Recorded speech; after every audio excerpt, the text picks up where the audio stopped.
사랑하는 여러분, 오늘 본문은 일명 야베스의 기도로 알려진 정말 유명한 말씀이잖아요.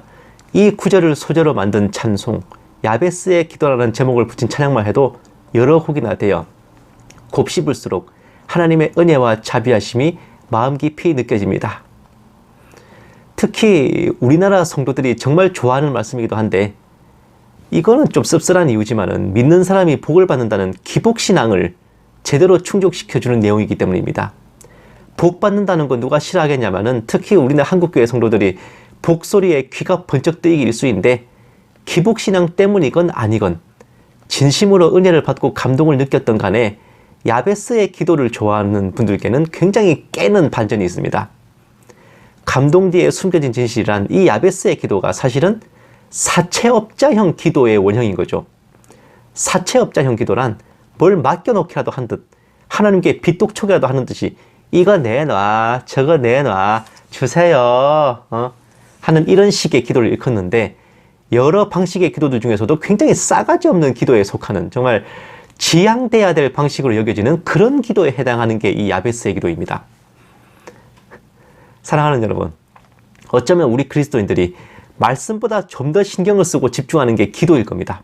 말씀이야 이거 제대로 깨닫고 알려면 연구를 해야 되고 읽고 묵상해야 되잖아. 뭔가 학구적인 노력이 필요해요. 그런데 기도는 그냥 하나님께 내 마음을 간구하고 말씀드리면 되는 거니까, 말씀을 상고하는 데 들어가는 노력에 비하면 굉장히 가성비가 좋아요. 위대한 신앙의 인물들이라며 소개되는 예화들, 그리고 교회의 형제 자매들의 간증에서도 대부분의 클리셰가 뭡니까? 내가 말씀을 깨달았다 이렇게 간증합니까? 아니요. 기도응답이잖아요. 내가 이러이러하게 기도했더니 하나님께서 저러저러하게 응답하셨다. 아이고 감사합니다 주님. 여러분도 이렇게 저와 같이 은혜 받으시기 바랍니다. 이런 부류의 간증들이 굉장히, 거의 다지 않습니까? 그럴 때 청중들의 아멘 소리가 예배당을 진동을 하죠. 그러니 우리네 성도들이 죽자 살자 기도에 열과 성을 다할 수밖에 없는 것이고, 응답받는 기도의 비결이라느니, 새벽 무릎이라느니, 기도는 이렇게 하라느니 온갖 기도의 정석들이 강대상에서 가르쳐지고 책으로 나오기도 하고 신앙서적으로 나오기도 해요. 또 설교 방송으로도 나와서 성도들에게 학습되고 있습니다. 저 또한 기도에 대한 신앙서적들을 읽었을 때 봤던 내용들이, 기도하는 방식들을 종류별로 묶어서 쭉 나열하고는 이렇게 기도하면 안 된다, 저렇게 기도해야 된다, 이런 식으로 가르쳤던 것 같아요. 특히나 기도 응답을 잘 받으려면 금식을 해라느니 금식을 며칠 동안 해라, 하루에 몇 시간 기도를 해라, 그 밑으로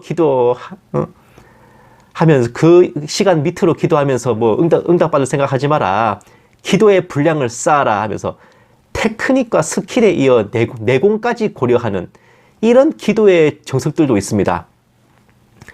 이런 부류들이 레전드로 여기는 게 40일 금식 기도죠. 다른 나라에 없는 새벽 기도가 우리 한국 교회에만 당연한 듯이 만연한 것도 우리나라 성도들이 기도에 얼마나 열성적인지 보여주는 단면이에요. 다니엘의 21일 기도, 예수님의 40일 금식 기도를 선망하고 새벽 기도를 얼마나 나왔는지가 신앙의 척도가 되고, 휴거 신부단장을 하려면 하루에 몇 시간은 기본적으로 기도해야 된다라고 내뻗기도 하는데, 이런 걸 보면 참으로 우리네 형제 자매들이 기도의 퀄리티에도 얼마나 신경 쓰는지 무삭제 감독판으로 보여요. 거의 대부분의 주회종들 그리고 교회에서 모범적인 기도의 표본으로 가르치는 게 성전을 봉헌할 때 드렸던 솔로몬의 기도와 또 성전을 향해 엎드렸던 다니엘의 기도입니다.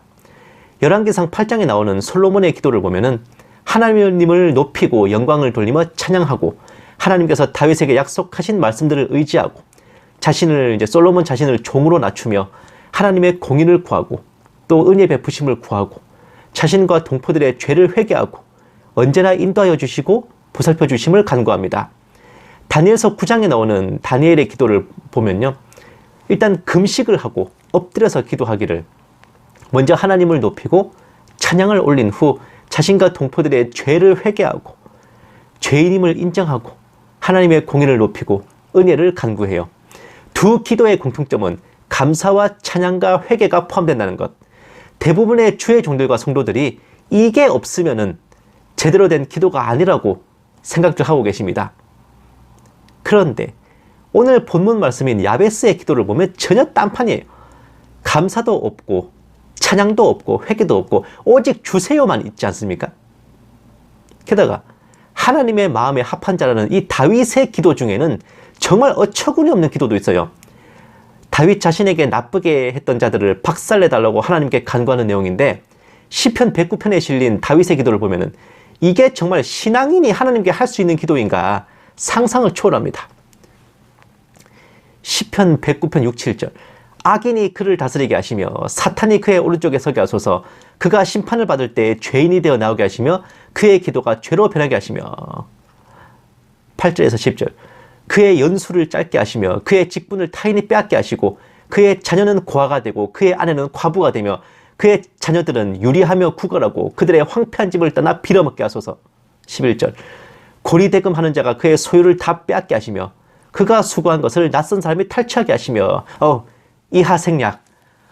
와, 참 구체적으로 멸망당하는 방법 노하우까지 하나하나 제시하면서 참 다윗의 인성이 의심스러울 정도로 분노와 저주로 가득한 폐악질에 가까운 이런 기도가 시편에까지 실려있다는 거 참 놀랍지 않습니까? 그런데 거룩함과 신실함이 엿보이는 솔로몬과 다니엘의 기도, 무례함과 악독함조차 느껴지는 야베스와 다윗의 기도가 모두 성경에 실려있다는 것. 과연 어떤 의미일까요, 이게? 당연히 어느 쪽의 기도든 간에 하나님께서 모두 받으시고 들으셨다는 겁니다. 솔로몬의 기도에 하나님께서는 성전의 영광으로 임하셨고 다니엘의 기도에 하나님께서는 천사장 가브리엘을 보내 응답하셨고 야베스의 기도에 하나님께서는 그 간구하는 바를 허락하셨고 다윗의 기도에 하나님께서는 그에게 승리를 주셨습니다. 만약 야베스와 다윗의 기도가 합당치 못한 것이었다면 들어주셨을 턱이 없겠지만 성도의 기도는 어떤 것이든 천사들이 금대접에 담아 아버지 보좌로 올려드릴 향이기에 그들의 기도도 당연히 천사들이 아버지께로 올려드렸고 마땅한 응답을 주셨던 겁니다. 사랑하는 여러분, 이것이 성경적 팩트일진데 과연 어떤 기도는 올바르고 응답받는 기도이고 어떤 기도는 옳지 못하고 응답받지 못할 기도라는 그런 정석이 맞는 거겠습니까? 모든 기도는 하나님께 올려지고 각 기도에 대한 하나님의 응답이 다를 뿐입니다.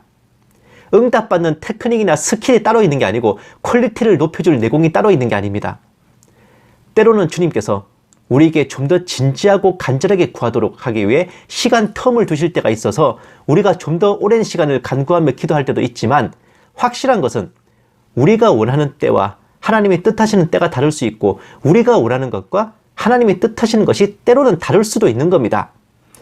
다행히 우리와 하나님의 뜻과 마음이 딱 떨어진다면 그런 기도는 응답이 빠르고 응답의 퀄리티도 높지만 하나님이 보시기에 합당하지 않거나 아직은 때가 아니거나 혹은 지금 주셔도 감당하기 힘든 거거나 하면은 그걸 우리가 모르는 채로 기도하는 걸 수도 있잖아요.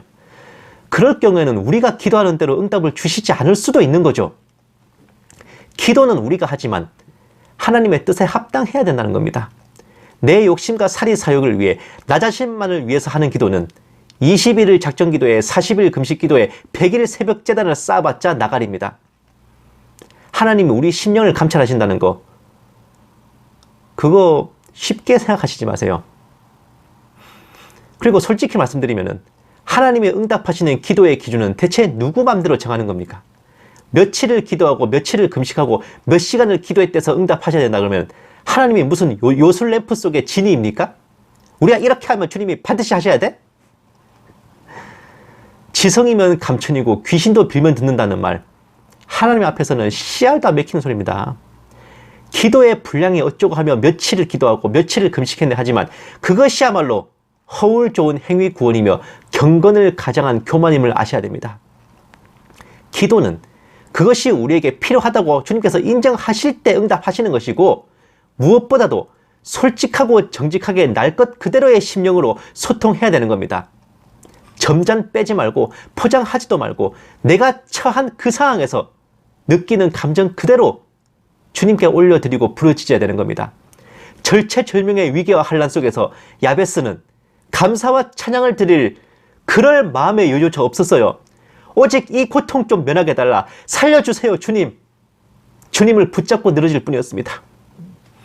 다윗은 자신을 배신하고 비수를 꽂는 원수들을 향해 빈말로라도 의례롭게 기도할 멘탈이 남아나지 않았어요. 이를 갈며 그 원수들을 향한 분노와 적개심을 그대로 주님께 토설했습니다.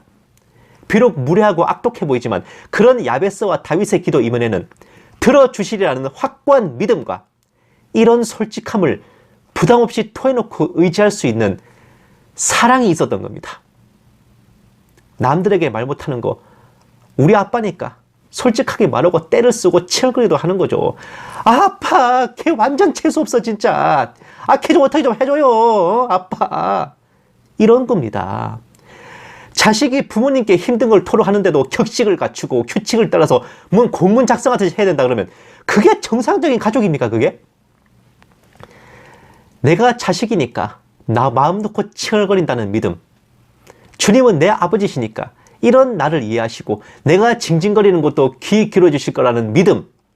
그러한 가족관계를 가능케 하는 것, 바로 아버지께서 나를 사랑하심을 믿고 내가 아버지를 사랑하기 때문입니다.